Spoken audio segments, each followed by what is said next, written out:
Baik, Assalamualaikum warahmatullahi wabarakatuh. Kita Waalaikumsalam. lanjutkan kuliah di pertemuan akhir semester ini ya. Nah, ya, tinggal beberapa minggu lagi kita akan UAS ya. Nah, kalau saya bikin soalnya nggak jauh dari materi yang pernah kita pelajarin nih. Kamu baca aja semua slide atau ebook atau link-link yang saya kasih itu di learning ya, atau tidaknya ngikuti video-video yang sudah saya pasang di learning itu ya. Oke, apa itu fuzzy logic ya? Ini adalah sebuah algoritma sebenarnya, sebuah metode algoritma lah ya, yang digunakan awalnya dulunya ini peningkatan dari konsep logika boolean ya. Kamu kalau di semester awal biasanya belajar tentang logika boolean ya. Jadi logika boolean tuh logika yang hasilnya ya itu hanya mempunyai dua kemungkinan ya, yaitu benar atau salah ya. Itu yang kita sebut dengan nilai kebenaran ya. Di dalam logika klasik ini menyatakan bahwa segala hal yang segala ekspresi itu bisa dinyatakan dengan binary ya, 0 atau 1 ya, 0 atau 1 gitu ya. Benar atau salah, nah gitu ya. Yes or no, nah gitu ya. Jika kita berhadapan dengan kalimat tertutup, nah, biasanya kalau di pelajaran logika ya, pasti bisa dijawab ya, atau pasti memiliki nilai kebenaran true atau false ya. Yang jadi masalah dalam kehidupan sehari-hari, kadang kita menemukan sebuah ekspresi itu yang nilai kebenarannya tidak mutlak seperti ini gitu ya. Misalnya bersih ya, bersih itu ada agak bersih, kurang bersih, gitu kan. Ada yang nilainya tuh abu-abu, nah gitu ya, nah, tidak hitam putih gitu ya. Nah di sini logika fuzzy bisa digunakan, yang dia sebenarnya ya peningkatan lah ya, atau bisa menggantikan kebenaran boolean ya. Kalau kebenaran boolean sebenarnya ya tepatnya kalau kita berhadapan dengan logika pemrograman ya, karena program itu alurnya harus linear ya, benar salah itu harus jelas itu ya. Nah, kalau kita berhadapan dengan hal-hal yang sifatnya abu-abu tadi, maka kita bisa menggunakan fuzzy logic. Oke, contohnya aja ya. Nah, ini kalau ini sejarahnya ya, metode ini ditemukan oleh tokoh, ini juga pengajar juga ya di Universitas Amerika ya, Dr. Lotfi Zadeh ini ya menemukannya, yang membuat tulisan tentang konsep ini ya, fuzzy logic. Nah, contohnya aja gini ya. Pada sebuah himpunan ya, kalau kita berhadapan dengan himpunan ya, tahu lah kamu di matematika belajar himpunan ya, maka kita mengenal apa yang disebut dengan himpunan tegas, yaitu nilai keanggotaan suatu item dalam suatu himpunan. Ya, kalau kita sudah mendefinisikan sebuah himpunan, maka kita bisa menentukan ya, sebuah nilai itu anggota dari himpunan itu atau bukan anggota dari himpunan itu, gitu kan? Ya, contohnya nih, misalnya kita punya himpunan S ya. S ini himpunan yang anggotanya 1, 2, 3, 4, 5, 6 ya, atau bilangan bulat dari 1 sampai 6 gitu ya. Nah, berarti berapa nih caca anggotanya? Ada 6 ya anggotanya ya, elemennya. Banyak elemennya ada 6 ya. Kalau sudah himpunannya sudah jelas seperti ini, maka kita bisa menentukan. Kalau kita punya sebuah nilai, kita umpan sebuah nilai, maka kita bisa menentukan apakah nilai itu merupakan anggota atau bukan ya. Kalau dia anggota, berarti dia nilainya 1. Ya. Kalau bukan anggota, nilainya 0. Gitu kan? Misalnya ya. Jadi misalnya kita umpan, coba kalau 3, nah berarti dia anggota. Gitu kan? Kalau 7, berarti bukan anggota. Gitu kan? Nah, itu namanya himpunan tegas namanya. Ya, nah, sekarang kalau apa, him apa, data yang diumpankan tuh misalnya, bilangan bulat, kurang dari 4. Nah, misalnya gitu ya. Nah, dia jawabannya lebih dari satu nih, bisa satu, bisa dua, bisa tiga, nah, gitu ya. Ya. Jadi ini enggak berarti jawabannya tidak satu atau nol ya. Tidak, peluang jawabannya enggak hanya dua kemungkinan ini gitu ya. Kalau misalnya apa, kalimat yang kita umpankan atau data yang kita umpankan adalah dari himpunan S ini adalah himpunan yang anggotanya himpunan bagian ya, yang anggotanya kurang dari atau bilangan bulat antara 1 sampai 3 atau bilangan himpunan bilangan bulat kurang dari 4 ya gitu ya. Itu jawabannya bisa mempunyai beberapa kemungkinan gitu ya. Ya. Anggotanya bisa lebih dari satu ya, himpunan bagiannya ya. Nah, contoh lagi misalnya gini. Jika suhu lebih tinggi atau sama dengan 80 Fahrenheit, maka suhu disebut panas. Sebaliknya disebut tidak panas. Nah, gitu ya. Jadi misalnya kalau kita berhadapan dengan data yang berupa suhu, ya, kan nggak cukup kita ngomong suhunya panas, suhunya dingin, nah, itu kan sebenarnya itu kan jawaban yang tidak detail ya, karena yang dimaksud dengan panas itu apa? Nah, yang dimaksud dengan dingin itu apa? Nah, gitu kan. Sedangkan nilai suhu, nilai data yang berupa suhu ini kan nilainya dari 0 sampai sekian gitu ya. Bisa sampai ribuan ya. Ya kalau kita biasanya pakai Celcius ya, apal pakai derajat Celcius ya. Kalau suhu antara 0 sampai 30, nah itu biasanya suhu kamar ya. Kita nggak merasa kepanasan, tadi nggak merasa juga kedinginan ya. Kalau suhu kamar tuh sekitar 30 derajat ya, oke. Tapi kalau suhunya di bawah 20 derajat, nah kita udah merasa dingin ya. Nah, itu kalau kita punya AC biasanya suhu terdinginnya 18 derajat gitu ya. Kalau di bawah 18 derajat itu sudah dingin hanya terjadi di daerah yang di daerah ketinggian atau di daerah yang dekat kutub ya, dingin ya. Itu baru dingin kan. Kalau di bawah 10 derajat mungkin sudah muncul apa salju ya. Sudah bisa air bisa membatu gitu ya, menjadi membeku ya. Nah, jadi ini relatif ya, pengertian suhu atau kalau kita punya kalimat apa itu panas, apa itu dingin itu relatif ya. Karena itu harus didetailkan ya,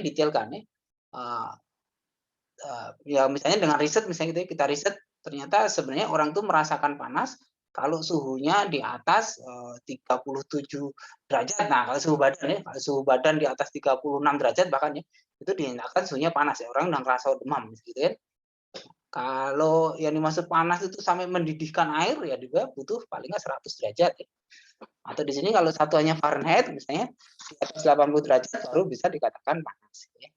Nah, ini namanya fuzzy logic ini. Jadi sebuah cara berpikir logis ya yang membutuhkan parameter gitu ya.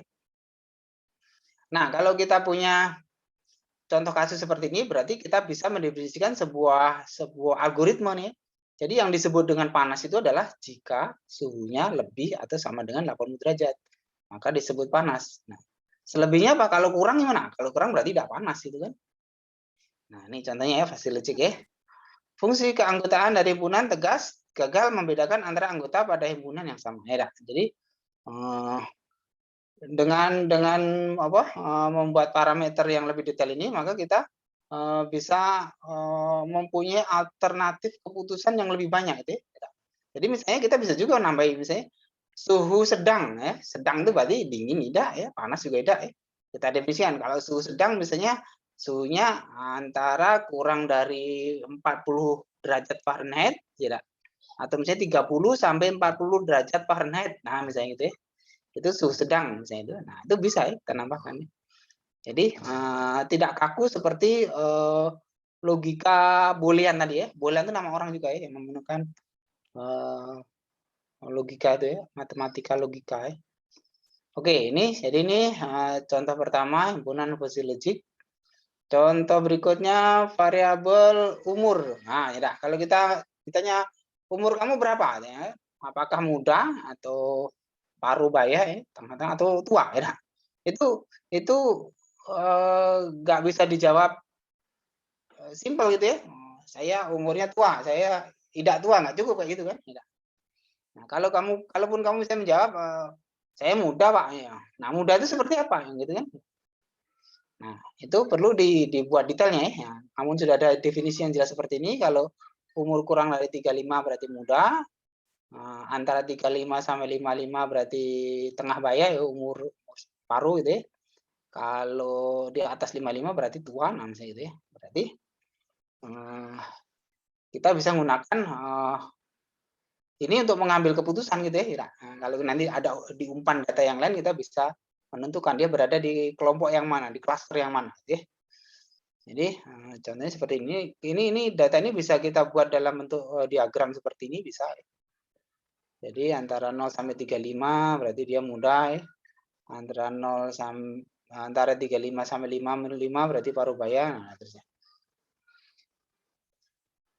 Nah, apabila seseorang berusia 34 tahun, maka ia dikatakan muda. Nah, ini jelas ya, dengan grafik ini kelihatan ya, 34 tahun dia berada di sini ya. Berarti dia masih di kelompok muda. Nah, gitu ya. Nah, jadi dengan memodelkan ini namanya modelnya ya. Jadi ini kasusnya ya, kasusnya tentang bagaimana mengelompokkan umur gitu ya, atau konsep tentang umur. Kemudian ini modelnya ya. Nah, sekarang ini kalau di umpan data, kalau di umpan data seperti ini, di umpan data 34, 35 ya. 55. Nah, maka keputusannya apa? Kesimpulannya apa? Ya. Jadi ini algoritma ya, nanti pentingnya terapanya di dunia lainnya banyak ya, luas, bisa di ekonomi, bisa di teknik, bisa. Nah, oke. Nah, sekarang konsepnya dari sini bisa dikatakan bahwa pemakaian himpunan kris untuk menyatakan umur sangat tidak adil. Adanya perubahan kecil saja pada suatu nilai mengakibatkan perbedaan kategori yang cukup signifikan. Nah, gitu ya. Nah, kalau model yang seperti ini gitu ya, itu maksudnya ini sangat masih sangat kaku gitu ya. Ada nggak model lain yang bisa lebih halus gitu maksudnya. Nah, kita bisa membuat modelnya seperti ini, bisa berbentuk segitiga seperti ini gitu ya. Atau berbentuk trapesium seperti ini ya, trapesium. Nah, gitu. Atau hanya sebuah segitiga aja, segitiga siku-siku biasa gitu ya. Ini kita mentransformasi model yang pertama tadi ya menjadi model yang seperti ini untuk kasus umur ini ya, variabel umur. Nah, bagaimana cara menggunakannya? Jadi konsepnya seperti ini. Fungsi keanggotaan himpunan fuzzy atau membership function itu ada beberapa bentuk fungsi yang bisa kita gunakan ya. Atau kurvanya ya. Bisa linear, bisa segitiga, bisa trapesium, bisa sigmoid, bisa pi. Nah, itu ya. Apa bedanya ya? Kalau segitiga seperti ini ya. Kalau segitiga seperti ini, jadi misalnya dalam contoh ini ini kalau garisnya itu miring ke kanan ini namanya grafik linear yang naik ya, naik ya. Kenapa? Karena makin ke kanan daerah hasilnya itu makin tinggi gitu ya, makin besar ya. Kan makin ke kanan yang garis horizontalnya ini, maka pemetaannya di garis yang vertikal ini makin tinggi gitu ya. Nah, berarti dia fungsi naik. Kalau sebaliknya miring ke kiri garisnya ya seperti ini, maka dia disebut dengan linear turun ya. Nah, ini bisa kita pakai juga untuk mendefinisikan misalnya untuk membuat detail ya, yang dimaksud dengan 0, 1 atau true false itu ya, masuk kriteria atau tidak masuk kriteria. Nah, gitu ya. Itu kalau dirumuskan secara matematis bisa seperti ini ya, kalau bentuk grafiknya miring kanan seperti ini ya.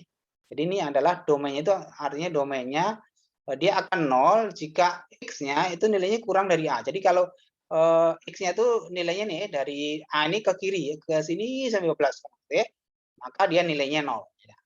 Sedangkan kalau X-nya di antara A dan B, nah, di antara A dan B ini ya, jadi X di antara A dan B, berarti A kurang dari X kurang atau sama dengan B, nah berarti itu maka menentukan nilai X-nya itu dengan rumus fungsi seperti ini. X min A dibagi dengan B min A. Nah, dan sebenarnya dia akan bernilai 1 ya, kalau X-nya lebih besar dari B gitu ya. Nah, nanti tinggal bagaimana kasusnya nanti ya. Kita bisa menggunakan model ini untuk mengambil keputusannya ya. Kapan 0, kapan 1, kapan di antara 0, 1 gitu ya. Nah, contohnya nih, contoh terapannya. Nah, ini kalau bentuknya segitiga ya. Kalau segitiga berarti digabung tadi. Yang dua fungsi ini kalau digabung maka membentuk segitiga seperti ini. Maka menentukan nilai X-nya ini ada dua kemungkinan ya. X-nya bisa di antara saat X-nya di antara A dan B, maka fungsinya seperti ini. Kemudian saat X-nya di antara B dan C, maka fungsinya untuk menentukan nilai X-nya seperti ini. Atau untuk menentukan nilai mu-nya nih ya, nilai mu-nya. Ya. Oke. Bisa juga bentuknya trapesium seperti ini. Ya. Ya, Pak aja rumusnya, siapa tahu nanti soal ujiannya dari sini. Nanti ada contoh soal nanti. Nah, bisa juga dia kalau yang tidak linear ya sigmoid ini disebut sigmoid ini. Jadi kurvanya melengkung ya. Ini biasanya bisa kalau bentuknya ketemu fungsi kuadrat ya. Nah, dia fungsinya dinyatakan seperti ini gitu ya. Oke. Nah, ini yang termasuk sigmoid juga, jadi tidak linear ya, nggak lurus ya. Tapi melengkung ya. Jadi grafiknya tetap kontinu ya, melengkung atau fungsi parabolik ini ya. Itu nih didefinisikan dengan fungsi seperti ini. Nah, operasi logika adalah operasi yang mengkombinasikan dan memodifikasi dua atau lebih himpunan fuzzy. Ya. Nilai keanggotaan baru hasil operasi dua himpunan disebut dengan firing strength atau alpha predikat ya. Terdapat tiga operasi dasar pada himpunan fuzzy, yaitu union, ya, gabungan ya, atau operasi OR kalau kamu belajar di matematika logika ya. Kemudian intersection atau operasi AND, kemudian complement atau kebalikan ya, inverse ya, complement itu. Nah, contohnya ini, fuzzy logic operasi union ya, operasi union ya, ini kita kalau pakai himpunan kan dari SMP belajar himpunan ya. Ini nggak sulit tidak lah. Jadi ada himpunan A ya, himpunan A itu isinya anggota bilangan desimal ya, pecah nih, 1,0, 0,20, dan 0,75 ya, ada 3 elemennya ya, semuanya bilangan pecahan ya, bilangan desimal. Sedangkan himpunan B anggotanya ini gitu ya. Maka kalau dioperasikan A union B gabungan ya, A gabungan dari B berarti 1,0, 0,45, 0,75. Oh, ini maksudnya kalau ada di dalamnya ada operator ya. Ini kan ada operator max ya. Max itu artinya milih di antara dua elemen ini yang tertinggi ya. Nah, kalau 1,0 dengan 0,2 kan paling tinggi, yang tinggi kan 1,0, berarti ini 1,0 gitu ya. Sedangkan kalau max 0,20 dengan 0,45 ya tingginya tinggi 0,45 ya. Nah, harus tahu lah ya bilangan desimal ya. Soalnya ada udah ngerti nih, kayaknya enggak hobi matematika enggak ngerti yang pening Mas ya. Kalau ngitung duit pajak aku Pak, ngitung matematika enggak pening. Nah, ini baca lah ya, saya itu ya. Jadi ini ada operasi max. Max artinya ngambil nilai yang terbesar ya. Jadi hasilnya nih. Kemudian digabung gitu ya. Ini masing-masing dioperasikan terus digabung hasilnya. Nah. Oke. Kemudian ini contoh lagi contoh kasusnya ya. Misal nilai keanggotaan umur 27 pada himpunan muda adalah mu muda 27. Nah, kalau 27 dari mana ketemu angka 0,6 ini ya. Jadi caranya gini, kan 27 ya. Mana tadi yang fungsi tadi? Coba mungkin ada di bawah nih jawabannya, sorry.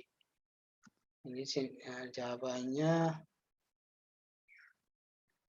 pakai grafik tadi lebih mudah. 1 dikurang 0,6. 0,6. Lihatnya dari grafik tadi sebenarnya. Itu dari sini nah ya. Jadi misalnya 27 ya. Apa tadi? Kita mau nyari apa? Kalau kenapa 27 itu 0,6 nih ya? Kita lihat grafiknya coba ya. Kan grafiknya mana tadi yang menyatakan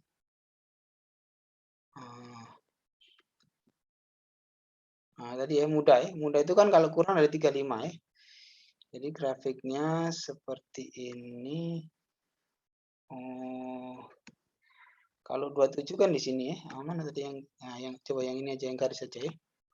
Jadi 27 X-nya 27 berarti dikurangi dengan A-nya kan 35 ya. A-nya 35, terus apa dikatakan mudah tadi? Di video satunya juga ada kok dijelasin itu cara ngitungnya tuh. Ini tadi saya nggak sempat bikin simulasinya pakai Excel yang mudah tuh. Yang jelas gini caranya. Jadi 27 itu dipetakan ya dari, nah saya pakai grafiknya aja ya. Oh coba saya gambar aja coba ya. Tadi kan kalau mudah tadi kan kurang dari 35 ya. Jadi gini, coba saya buat gambar ya. Saya buat tulisan. Oke, saya mau pakai pena ya. Jadi misalnya 27-nya kan jatuhnya di sini misalnya. Kalau di sini nih 35 ya, misalnya 35 ya. Sorry. Nah, ini 35 ya, A-nya nih ya maksudnya ya. A-nya 35, maka 27 kan kira-kira di sini ya. Nah, nanti bukan yang ini gambarnya, yang garis tadi ya. Apa definisi mudah tadi berapa? Dari berapa sampai berapa? Nah, enggak, awalnya dia itu dipetakan ke sini maksudnya. Nah, gitu nih. Jatuhnya di sini berapa? Nah, gitu nah. Itu bergantung dari kemiringan garisnya itu. Tapi rumusnya pakai ini rumusnya. Nah, pakai itu rumusnya. Mungkin di video satunya yang saya rekomendasi itu ada dia cara ngitungnya ya. Oke. Kita lihat dulu aja ya apa slide-nya ya. Isi slide-nya sampai, atau coba kita lihat di video yang saya rekomendasikan satunya ya. Mungkin di situ diajarin nih cara ngitung ini. Oh iya, oke.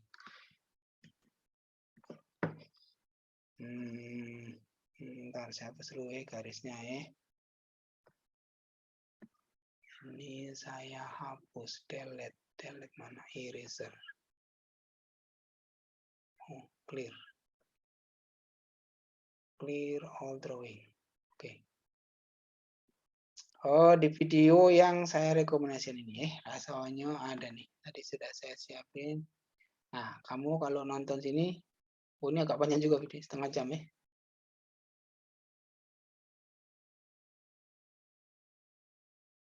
Dia cara ngitungnya ada di kira-kira menit ke ini.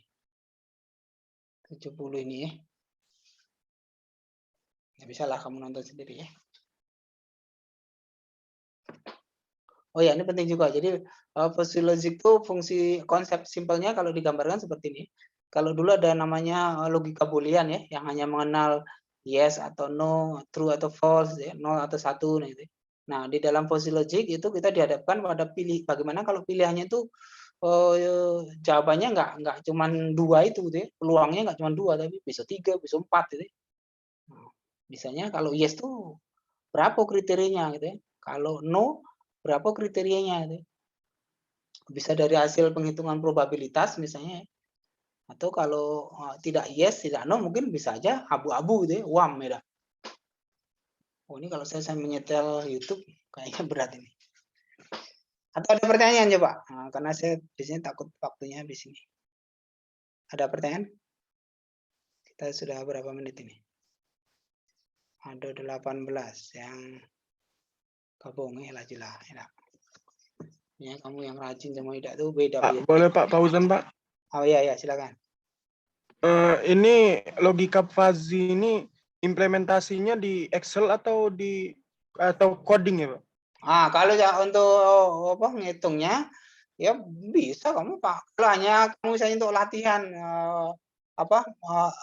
berlatih memahami algoritma ini pakai Excel dulu jadi ya. Tapi kalau kamu mau bikin untuk aplikasi, jadi misalnya kau terapkan untuk pengambilan keputusan.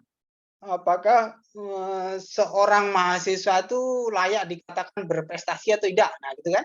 Itu berarti kamu harus bikin program. Nanti variabelnya apa? Tentukan ya. Apakah variabelnya itu berdasarkan IPK yang diperoleh tiap semester misalnya ya.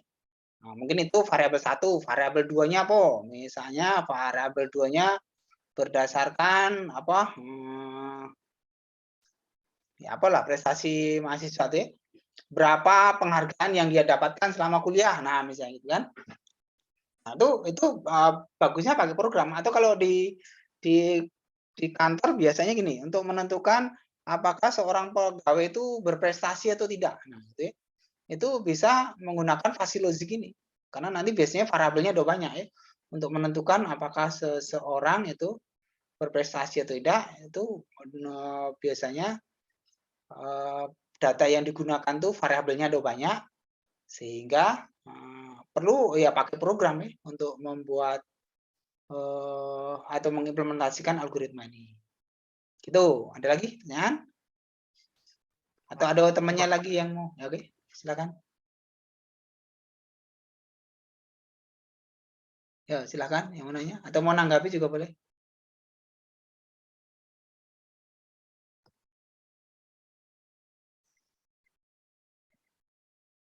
Silakan yang mau nanya ya.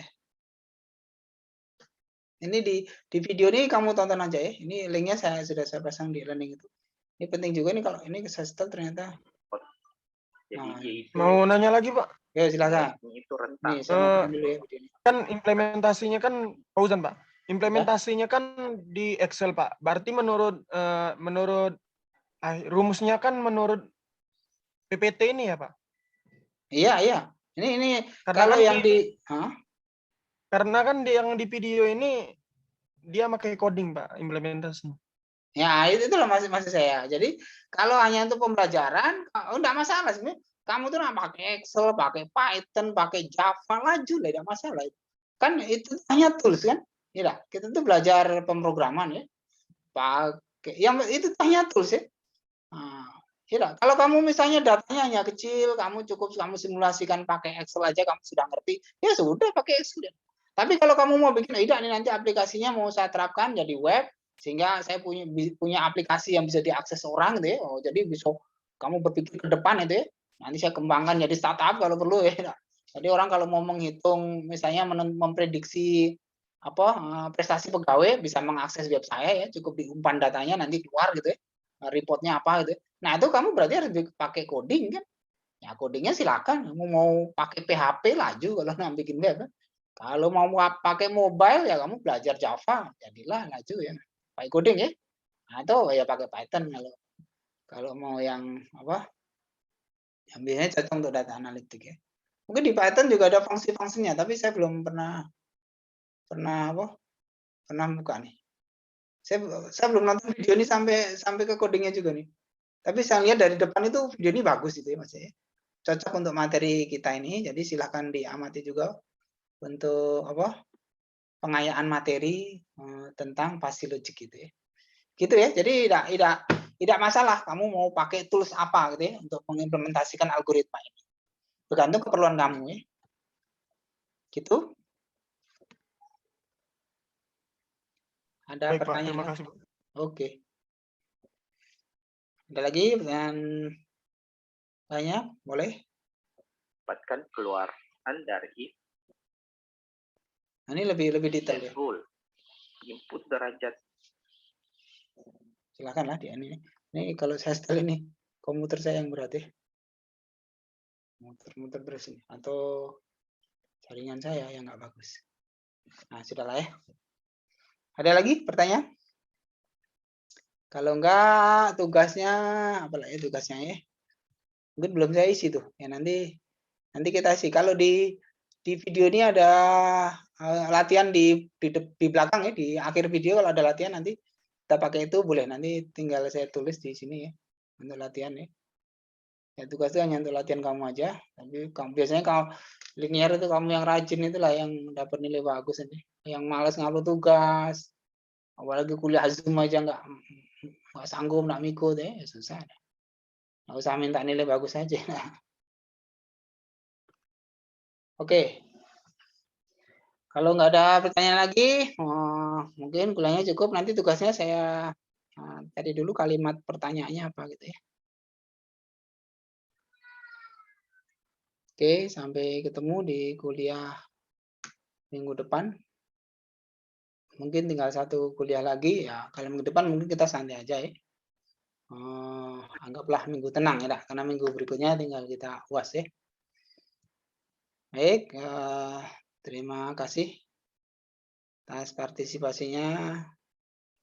Dan kita sambung lagi di kuliah berikutnya ya. Assalamualaikum warahmatullahi wabarakatuh. Waalaikumsalam warahmatullahi wabarakatuh. Waalaikumsalam warahmatullahi wabarakatuh. Waalaikumsalam warahmatullahi